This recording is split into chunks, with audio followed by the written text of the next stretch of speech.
Amis internautes de la Cap TV, bonjour et bienvenue dans votre émission Tribune Hip Hop. Alors aujourd'hui, nous avons un immense plaisir de recevoir en tout cas l'un des meilleurs de sa génération, ou bien le plus grand animateur, ou bien l'un des plus grands animateurs du Sénégal.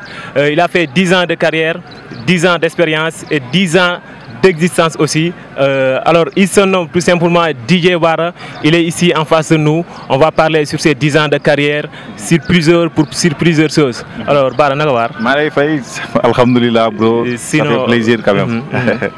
Alors on te dit welcome. 10 ans du 10 jours, du 10 semaines, du 10 mois.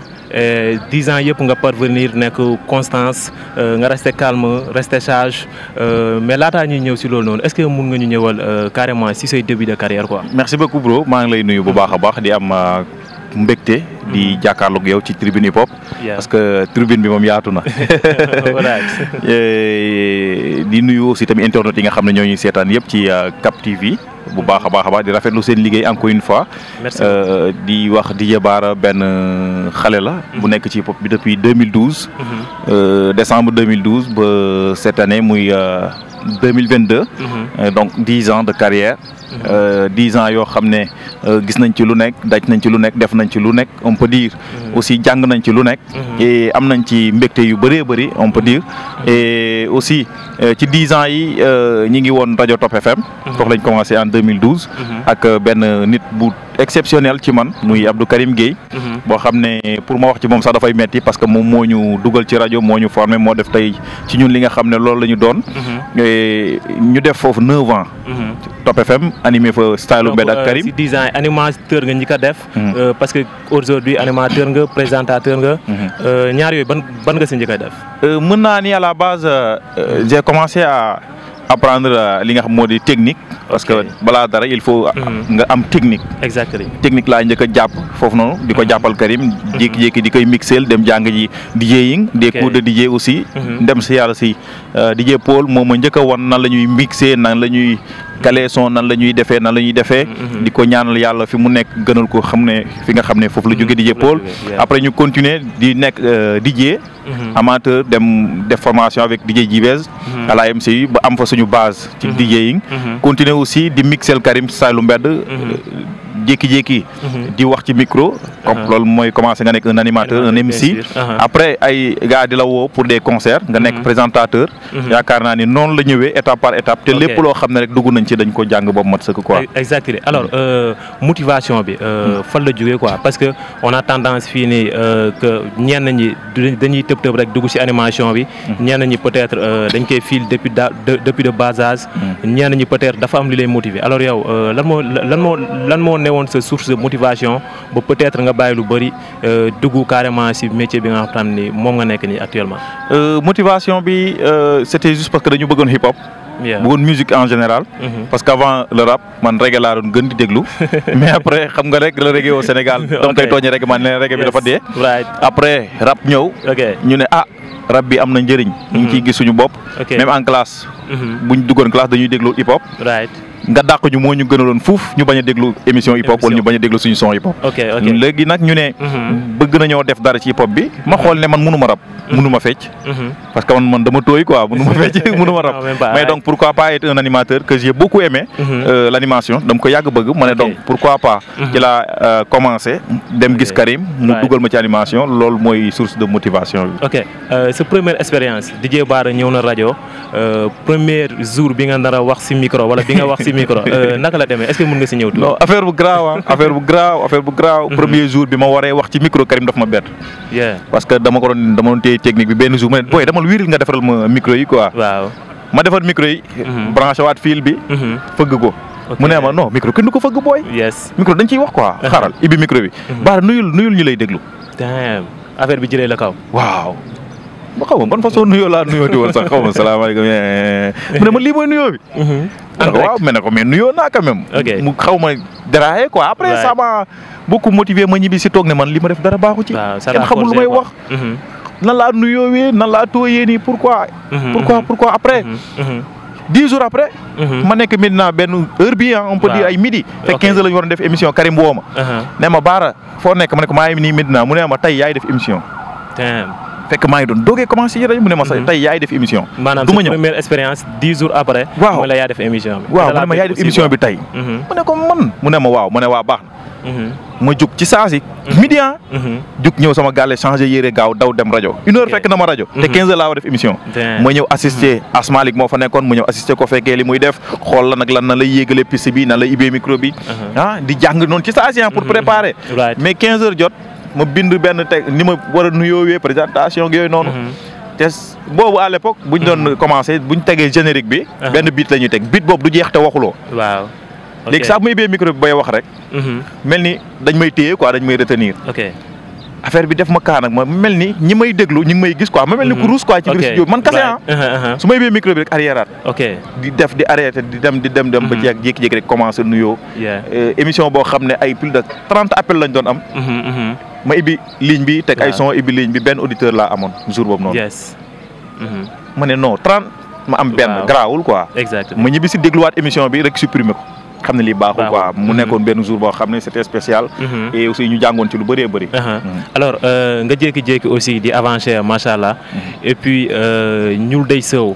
ren yaa ngi def 7e édition bi. sa première aussi expérience par rapport ak Ñuul Day Sow bi. est-ce que mën nga si ñëw. sama première expérience dama toog ma ne sama anniversaire musuma ko féete. mais donc cette année il faut ma fêter sama anniversaire man. mais am na lu ma koy def quoi parce que damay gis gars yi bu ñu fêter anniversaire dañuy dem def lii man hip hop laa koy def. ma teg ko muy événement bi. benn mini Saïfa.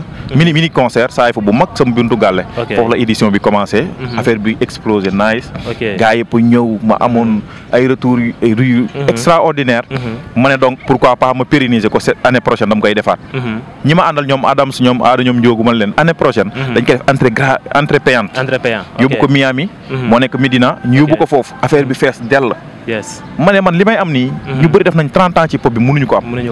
woote nit ñi ñëw salle bi fees dell bay tuuru. deuxième année bi pareil. deuxième année bi tam ñu delluwaat Miami. troisième édition bi ñu yóbbu ko Alizé.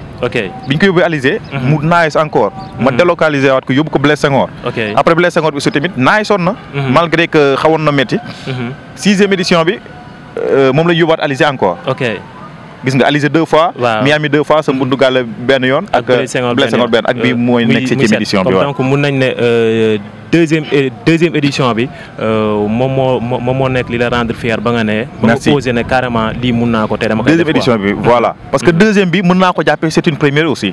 parce que deuxième bi ci laa njëkk a tenté chance bi ci laa njëkk a natt li ma am. mu boîte bi fees dell. boîte bi fees dell bay tuuru. te boobu dañ defoon 40-60 man j'avais 40%. borom boîte bi am 60%. ba moom dafa mujjee kontaan ci affaire bi. waaw exactement alors tey DJ Bara malgré tout mu neex ñëpp wala mu nangu ñëpp te parmi les 5 animateurs qui sont devant la scène. et toujours sans manquer su commencement bi yaa ngi garder sa sérénité yaa ngi calme souvent da ngay reetaan fu ñu la gis loolu noonu naka nga mën a expliquer loolu quoi c'est dû à quoi. waaw loolu yar bi la rek nuñ ma yaree la. parce que ñun suñu papa ci teggin la ñu yaree. suñu papa ci yar la ñu yaree. suñu papa ci ngor la ñu yaree quoi. donc bu ñu amee sérénité. bu ñu amee yar bu ñu teeyee bu ñu xogalee kuul. c'est grâce à lui. donc moom lañ koy santé. aussi tamit xam ne hip hop boo ci nekkee waroo nekk star. waroo nekk nit bu jafe waroo nekk nit bu tëju waroo nekk nit bu soof quoi. te hip hop bi dafa bëri ñoo xam ne dañoo mbubboo loolu noonu. loolu moo di sonal. ma ne nag donc fii da ngay mën li ngay mën xam li ngay xam. continuer di woyof. continuer di woyof nekk dalu carax. ku ñëw dëgg la woyof. ku ñëw mën a wax ak yow ku ñëw mën a composer ak yow bañ a xeebal kenn lenn loolu mooy ñu def suñu particularité. ñu ne Bara de bokk na ci ñi fi tane. parce que dama ne Bara boog ñu fi mën sax dafay garaaw ci ñun. bokk na ci ñi fi tane loolu moo am donc que ce soit ñi si tane ñi si mun mais en tout cas tu es parmi les 5 qui sont devant quoi. loolu waaw sant yàlla parce que defuñu fi temps bu bëri. am na animateurs yu def 30 ans. mënuñu am peut-être respect bi Bara am. mënuñu am peut-être reconnaissance bi Bara am. mënuñu am notoriété bi Bara am. loolu yàlla la du Bara.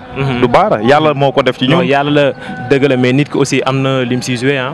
waaw yow sa personne wala sa personnalité yaakaaroo ne aussi mooy am na lu mu si joué. waaw personnalité dafa am solo ci nit xam nga boo toogee nga ne Bara kenn musu ko korom. Baara kenn musul dégg ne Baara moo yàqal diw. kenn musul dégg ne woote nañ Baara ñëwul. kenn musul dégg ne Baara taxawalul hip hop. parce que ci 10 ans yi ñun dañ ko consacré ci hip hop bi. hip hop only bàyyi lépp topp hip hop bi. dund lu metti donc. c'est normal ñu am ci benn reconnaissance bu ndaw boo xam ne dañuy ñaan yàlla mu gën a yokk gën a dem ci kanam. exactement justement sama question fa lay ñëw. si 10 ans yi taxawal nga hip hop. ba ñu mënoon defaral benn analyse ci hip hop Galsen. lan lay doon carrément. analyse bi ñuy def mooy. dina xaw a jafe nag. pour def analyse ci hip hop bu Sénégal. mais suñu 10 ans yi. gis naa ci ay nit yu extraordinaire. waxuma rappeurs yi mais ñi nga xam ñooy dund hip hop ay nit yu extraordinaire yoo xam ne à chaque fois dama koy wax du ma bëgg sax di tudd ay tur mais ay nit yoo xam ne tey jii dañu dem ba gën ma jege que par rapport même ak ñi nga xam ñoom laa bokkal ay nit yoo xam ne nii tey jii nii loo soxla dañuy teew boo bëggee dañ lay jox boo woote dañuy wuy si loolu laa ci jàng mooy solidarité bi am ci hip hop bi yaatu bi am ci hip hop bi li nga xam ne moo am ci hip hop bi comme partage li nga xam ne moo am ci hip hop bi comme jàngale li nga xam ne mooy li lay forger à ce que yow tey jii nga nekk nit koo xam ne foo taxaw dañ lay respecté man fu nit taxaw di wax am naa sañ-sañ taxaw fa wax ci làng bi ma dégg ci li ma mën a làkk dinaa ci wax te bu ma waxee nañ ma respecté loolu hip hop moo ñu ko defal donc nañu góorgóorlu ba hip hop bi nga xam ne moo ñu tax a bàyyi jàng hip hop bi nga xam ne moo tax tey jii au début ñu doon ragal au début ñu doon xeeb au début ñu doon yërëm sax parce que je me rappelle quand je dormais à la rajo xam nga loolu dafa doy waar da ngay fanaan rajo parce que mënoo ñibbi il est 5 heures du matin 7 heures da nga war defaat émission tu dors da ngay tëdd ci moquette bi tëdd fa nelaw 7 heures nga yeew defaat émission wala nga fanaan àll ndax hip hop wala nga ñàkk xaalis ndax hip hop nga bàyyi sa jàng ndax hip hop tey hip hop boobu tey ji moo ñu def tey ji lu ñu doon ba ñu am ci njaboot di ci yor suñu njaboot donc c'est très normal que hip hop bu ñu ciy def analyse ñu reconnaître li mu ñu defal lim ñu xañ garaawul parce que lim ñu xañ waruñu ko woon am loo warul am doo ko am mais lim la jox da nga koy santé hip hop xam ne hip hop daf ñu def tey ji lu ñu doon tey ji ba ñun fépp fu ñu taxaw rek dañuy siggi si 10 ans yi lan nga si dund li nga xamante ni peut-être regret même bu dul regret da ngay jàpp ni lii moo gën a métti si 10 ans yi justement nga jox ñu benn anecdote kese c'est que temps yi maa ngi ciy def ay communication di ciy wax mais du may bëgg di ciy ñëwaat parce que dafa am benn affaire boo xam ne du ci hip hop sax mais hip hop moo tax ma dund expérience boobu parce que dama mës a liggéey ba 4 heures du matin ma liggéey ba 4 heures du matin wàcc di ñibbi quoi di dox temps yi rajo bi nekkee fii ci ginnaaw foofu dafa lëndëm amul lampe amul sécurité guddi na sedd na ma wàcc ki may liggéeyal te normalement minuit laa waroon wàcc mais ma téye antenne bi de 22 heures à 4 heures du matin nit ñi di woote di participer ça me faisait plaisir ma jàpp ne maa ngi liggéeyal rajo bi may ñibbi suñu PDG à l'époque moom ki ko moom sax ba tey romb ma ak otoom ak chauffeur am chauffeur bi on se connaissait très bien chauffeur bi def tin klaxonné ma gestu muy ñoom ma yaakaar dañ may naan duggal ci oto bi ñu yóbbu la chauffeur bi avancé de ma xam ne chauffeur bi du ci dara quoi moom chauffeur kese la amul droit bu yóbbu di am ki moom mbir mi moo lay naan kaay ma yóbbu la yóbbuwu ma après ma ne non li daal naka la mën xalaatee lu mel nii romb sa employé à 4 heures du matin mu dépassé heure de travail même surtout nga romb 4 heures du matin ci mbedd muy xale nga war ko ne kaay ma yóbbaale wuloo ko donc ma jéggi tali bi benn taximan dab ma ak klaxonné encore ma tourné mu arrière ñëw si man bi mu arrière ñëw ci man nee ma man la diw xaw ma nan taximan ma ne ko yee Cheikh Kap ma ne ko waaw mu ne ma maa la doon woo tout à l'heure mosuñu gisee dama dégg ne yaa ngi tàggatu ci antenne bi ma ne sa auditeur la woon sama auditeur kese la mosuñu gisante mu ne kaay ma yóbbu la nga ñibbi ndeysaan ma jóge ci lu ma metti dem ci lu ma neex parce que li romb metti na ma mais li ma ne kaay ma yóbbu la nga ñibbi sa kër dafa ma marqué quoi gis nga dundu metti léegi même pas une minute nga dundaat bànneex comme donc bañ doon wax aussi li loolu metti na ma trop le fait que suñu PDG boobu romb ma ci mbedd mi à 4 heures du matin ignoré ma bàyyi ma may dem noonu mënoon nañ ma rey mënoon nañ ma def leneen et puis xam nga rek doomu aadama da ngay yaatu mën a partager am savoir vivre tey ji yow su ma la romboon ci mbedd mi xam naa ne xam na la billaay dama naa kaay ma wàññil la yoon rawatina nga may liggéeyal donc nañu respecté liggéeykat yi. alors ban message ngay merci beaucoup ban message ngay jox loolu parce que certainement yow yaa am tey aura pour wax si mais bu ñu waxantee dëgg média bi ñu si bëri ñu ngi leen di exploité. jeunes animateurs ñu si bëri ñu ngi leen di liggéeyloo ay at te duñ leen fay. man gis naa ku liggéey si média 7 ans te fayuñu ko amul benn salaire. donc yow ban message ngay am loolu. mooy li ma doon mujjee wax léegi nii. nañu respecté liggéeykat yi. nañu respecté liggéeykat yi même bu dul animateur mais liggéeykat dëgg da nga koy respecté. dëgg la te man ku ma xam ne liggéeykat laa yow ku la xool xam ne liggéeykat nga.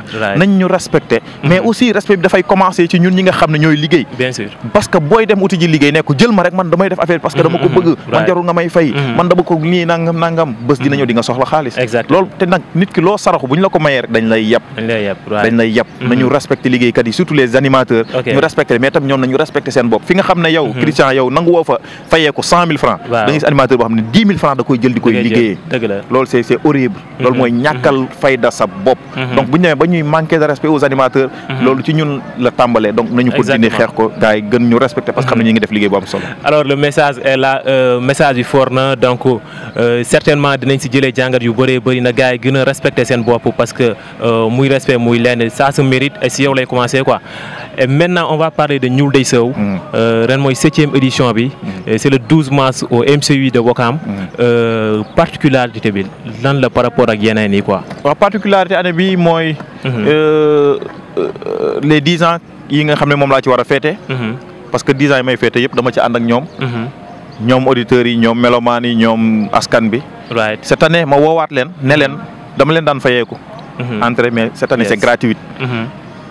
lekk xam nga Sénégal dañu bëgg lekk c'est gratuit aussi. mais attends Bara entrée gratuit lekk gratuit dafa am benn bailleur bu nekk sa ginnaaw bu lay tuuf xaalis. wala ñoom ñooy bailleur yi ñoom ñooy bailleur yi. mais ñoom bu ñu daggul ticket mooy nekk ñu bailleur ah. parce que ñoom ñoo tax tey jii ma mën a taxaw. ba ay nit di may jàppale. comme par exemple fi ñu toog nii Colobane la. am na ko fi dëkk. waaw il est là pour toute la commune muy Thierno Ndiaye. c'est un gars wala un homme boo xam ne. ñun lépp lu ñu soxla. waaw bu ñu ko waxee mu def ko bu ñu ko waxul mu def ko dafa xam li mu warloog ñun jeune. exactement chaque année bu may def day ñëw ne ma kaay ñëwal am demal def ci lii. jëlal saal bu la neex ma fayal la. ok donc kooku tey ji moo ñu may fit ak sañ-sañu teg ne gratuitement te xam nañ ne bu jour yi jotee. dinañ def li ñu war a def. mais les mélomanes les mélomanes aussi. da am ñoo xam ne gratuit laa leen wax. mais wallahi azim suba da nga gis ñoom ñooy ñëw di génnee xaalis di la koy jox ci jour événement. nga bëgg ko nga bañ ko. dëgg la lekk yi tamit. man su ma amee sama poche. sama salaire mën na am lu ne mën na am méchoui mën na am tufe mën na am ceeb mën na am mbaxal saalum mën na am taxit que mën na am ndox kese tamit. ok normal alors mën nga ñu rappeler aussi heure bi. parce que souvent mélomanes yi xam nañ leen da nga leen di wax 0 heure ñu ñëw fa 2 heures du matin concert di jeex ay 3 heures 4 heures 6 heures ñun ñu war a ñibbi ba si banlieue bi après day métti. non loolu yëpp dama ko jël en compte.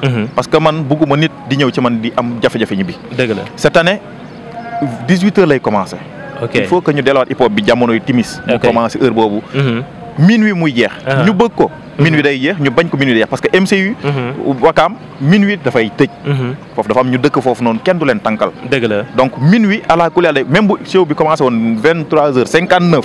minuit day jeex. donc loolu c'est assuré que ni dinañ teel a commencé. teel a jeexal.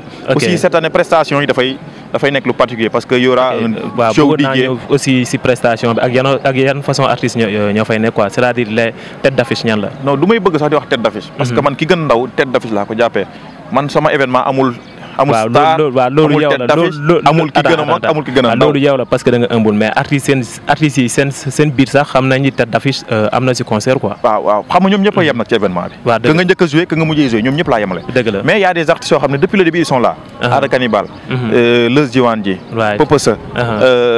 bari na ñoom Karim bari na ñoo xam ne. chaque année dañuy ñëwaat ñooñu ba ma leen woowul dañuy ñëw. dëgg la y aura aussi les filles. yi nga xam ne ñooy def hip hop il faut ñu am ci doole. il faut ñu may leen doole ñu ñëw. y aura aussi les jeunes artistes yi nga xam ne amuñu fu ñu wane woo. dëgg la bëgg nañ benn tribune hip hop comme nii. boo xam ne fa la ñu exposer seen talent yooyu noonu. ñoom dañu fa def seen prestation. ci biir loolu show DJ prestation artiste show DJ prestation artiste noonu lay demee. à partir de 18h. 18h bu kenn tardé dañuy commencé minuit mu jeex. alors on me signale que liñ des ci temps bëreetul mais Diop justement 1 minute rek de plus ñu attaqué benn rubrique bu tudd Fonop alors Bara tu vas répondre les questions directement et brièvement est-ce que pare nga. ñu def lan nga gën a bañ le plus. kuy fen. li nga gën a bëgg.